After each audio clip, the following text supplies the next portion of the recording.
Muscle Car Modeler. My name is Rob, and I recently completed this one, which you knew was coming if you saw the build videos of my restoration on this one. But first, it's a AMT annual 1964 Pontiac GTO. So a little on the GTO story. Many consider it the first muscle car. I like to just debate that, but it's kind of fun. But it is generally accepted to be the first muscle car. Definitely the first one in the 60s that was marketed and pushed, although somewhat slightly. They really didn't advertise it as heavily as they could.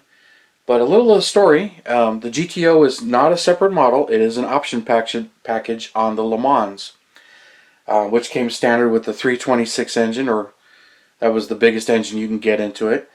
So a few things to add to the package.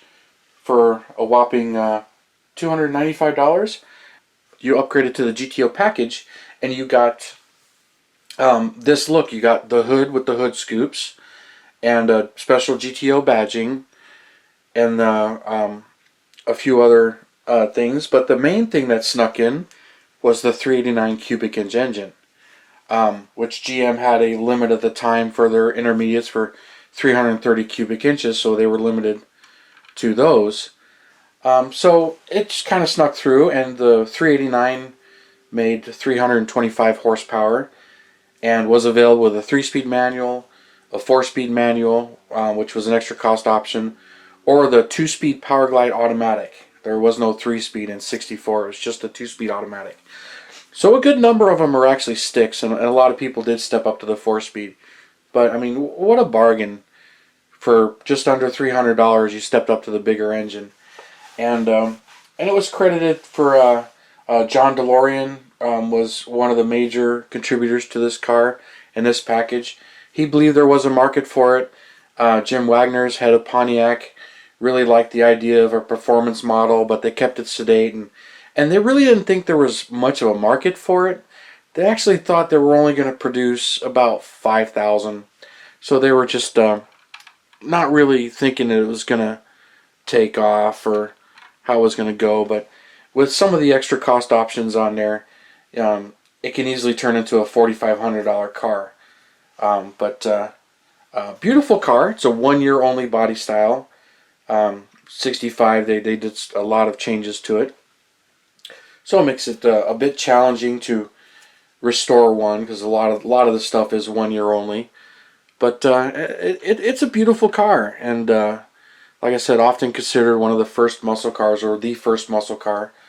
Although there were definitely performance packages and things to debate along that. I kind of brought that up with my video that I did on the 59 Thunderbird, the black convertible that I had built, which that model kit has no motor in it, but it had a 430 cubic inch engine option, which was a big engine, over 400 cubes, which pretty much almost unheard of back then, a rarity, and that was in 59.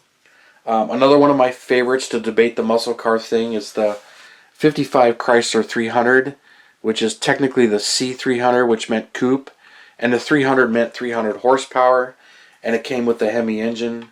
That was, a marketed model. It was the 300, and it was a performance model.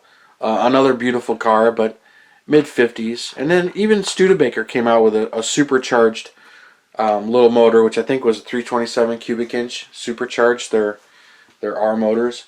So there was definitely a lot of dabbling in performance and muscle. And, if you had the money to play, but it wasn't quite like this one. This one came at a time where the baby boomers were just really starting to get in, and the Mustang really took off a few months later. This, of course, was introduced first. But the Barracuda and the Mustang also came out shortly after as pony cars. They didn't come with big engines, but they were taking the market by storm as well. Even though the Barracuda had a Formula S option, it was still a high-strung small block. But that's another car for another discussion. But the GTO was, even though it was Le Mans, it came with the GTO badges and then the hood scoops, and it gave you the look. If you wanted a little bit more sporty, aggressive look, it had the look. And then you can option it up with more performance, go with the 4-speed, go with the posi traction rear end. Even the tri-power was available on it, and which was another 48 horsepower. I'm not really sure how much more money to add the tri-power to it was. I'd have to look into that. But one of the things I thought was really interesting was, like Pontiac brass, they thought it was going to squeak under the radar. GM wouldn't notice, which GM didn't notice. It squeaked through because it was an optional engine, the 389. But when sales took off, and the surprise that there was a market there, like I mentioned, they were thinking they were only going to sell 5,000 estimated cars, and they sold 32,000 cars. And it came in all 3 body styles of Le Mans: the hardtop here, the convertible, and the coupe, which is the post coupe. So, cool cars, beautiful cars, and here's the finished product of my restoration here.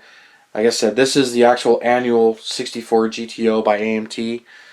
Pretty rare to find today, pretty valuable. So I wanted it, and it was one of my hot to get, but I wasn't dying to get one. I've been that way with a lot more of the Mopars personally, but I really wanted to have this particular one in my collection, and it was a hard one to find. And I was keeping my eye open. I wasn't aggressively seeking it out, but when I mentioned to my friend Scott that I was looking for one, he happened to have a few, and he hooked me up. We made a deal, and this is it. And this is the result of the restoration. And if you followed along in my videos, I did it with the 389 tri-power. This is actually the motor from the 65 kit, which is identical to the 64 kit. And then I dressed up the interior. Went with white. I got stuck on what color to do the interior in. I was, basic black or maybe blue, and then I was back and forth on white. I am not regretting going with white with the blue and the red lines. It just really pops. And this is a teal color. It's a little more vibrant than the color that actually came out in 64, but this is the one I went with. And kept it pretty true to what AMT offered in the kit. I added an inside rearview mirror. That's in there. And then the outside rearview mirror. It came with a mirror, but mine was missing. So I found that in my parts box, and that's what I stuck on it. It looks pretty accurate. And then 64, the mirrors were an option. So not even having a passenger mirror would technically be correct. And it was wherever the dealer installed it. Many of them were added. I put it on the door. I've seen a number of them up on the fender here, restored cars. So, I mean, there is no technical, true, correct placement of the mirror because it was an option and it's a dealer option. And for those who like to keep track, the driver's side outside mirror didn't become standard until '66. It was federally mandated. All vehicles had to have a driver's side outside mirror. Didn't say it had to be on the door of the fender, it just had to be outside. And that was federally mandated. And polished it up. I bare metal foiled all of the trim here and clear coated it and dressed up the taillights. I went with I've seen a number of them with the red and a number of them with the black in between the taillights. I decided to go with red. This one, I don't know if AMT did it, but all of the taillight lenses these 2 taillight lenses are actually correct for the Le Mans. The GTO ones would actually have ribs and match that, and they were highlighted in silver, which kind of made the taillights disappear. So I kind of brushed silver over them and tried to duplicate the stripes, even though my particular one here had the Le Mans taillights, and I don't know what happened, if the kits ever came with the right taillights or not. But I had to use what I had, and I got the chrome was redone by Chrome Tech. That was the last order I squeaked in before he closed. And I'm really happy with the way this thing came out. Didn't go too crazy detail on the chassis. I just highlight painted a lot of the stuff. I painted the screws black to make them disappear. But I'm real happy with this one, and I hope you guys enjoy it, and appreciate any of your comments or you enjoying my videos here, and subscribing. I really appreciate it. So with all the stuff that's going on, but thank you for tuning in and let me ramble on about my builds here, and I'm glad everybody enjoyed the restoration and the videos I did on this GTO, and I will move on to some other ones. And thank you guys, and you have a wonderful day.